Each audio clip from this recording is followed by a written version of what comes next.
এই ছেলেটা শুধুমাত্র লাকড়ি খেয়েই বেঁচে থাকতে পারে, কারণ তার বুকের ভেতরে যে আগুন জ্বলছিল সেটা নিভে গেলেই সে মরে যাবে। এই জন্য সে নিজেকে বাঁচিয়ে রাখার জন্য সবসময় লাকড়ি খেত। এমনকি তার বাবা তার জন্য কোনো খেলনা তৈরি করলে সে ওই খেলনাগুলো দিয়ে খেলাধুলা না করে সেগুলোকেও খেয়ে ফেলতো। এমনকি সে ধীরে ধীরে বড় হওয়ার কারণে তার ক্ষুধাও প্রচুর বেড়ে যাচ্ছিল।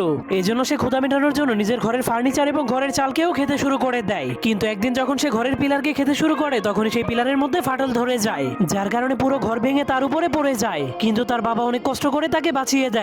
তখন তার বাবার এত কষ্ট দেখে ছেলেটার মনটা অনেক খারাপ হয়ে যায়। এই জন্য সে কসম করে আর কখনোই সে লাকড়ি খাবে না। এর পরের দিন তার বাবা ঘুম থেকে উঠে তার ছেলেটাকে কোথাও খুঁজে পাচ্ছিল না। এজন্য সে তার ছেলের পায়ের ছাপকে ফলো করে করে অনেক উঁচু একটা পাহাড়ের উপরে চলে যায়। তখন সে তার ছেলেকে একা দাঁড়িয়ে থাকতে দেখে জলদি করে তার কাছে চলে যায়। কিন্তু সে দেখতে পায় লাকড়ি না খাওয়ার কারণে তার ছেলের বুকের আগুনটা নিভে গিয়েছে। এজন্য সে আগুন জ্বালানোর জন্য সেখানে ফু দিতে শুরু করে দেয়, কিন্তু তবুও কোনো লাভ হয় না। এজন্য তার বাবা অনেক মন খারাপ করে তাকে মাটিতে শুইয়ে দেয়। এরপর তার হাতে তার তৈরি করে একটা খেলনা দিয়ে দেয়।